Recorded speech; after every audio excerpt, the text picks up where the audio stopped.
This is Taifa Hall at the University of Nairobi, and here students and scholars in different fields gather for a public lecture delivered by visiting Italian Prime Minister Matteo Renzi.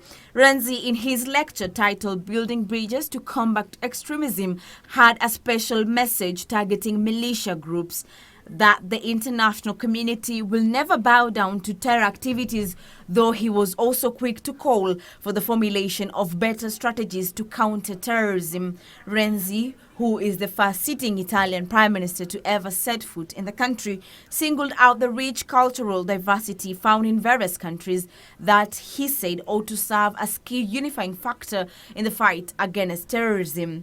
It is here that he also hinted that his government has entered into a pact with Kenya that will see Kenyan police trained on better ways of countering terrorism.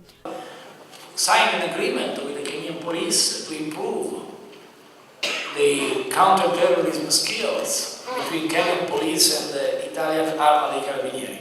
But the answer is not only by government, my dear students. The answer depends on you. Students and scholars present, however, sought to establish what Kenya can borrow from Italy if it's to win the war on terrorism. And I think today is time for everyone to build a different world.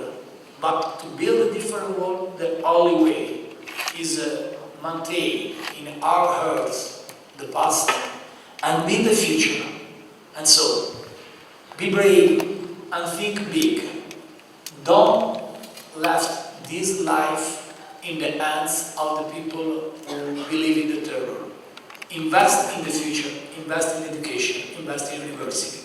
Education Cabinet Secretary Professor Jacob Kaimenyi, while speaking during the forum, reassured citizens and those visiting the country ahead of the much-anticipated Global Entrepreneurship Summit that security is top on the government's agenda.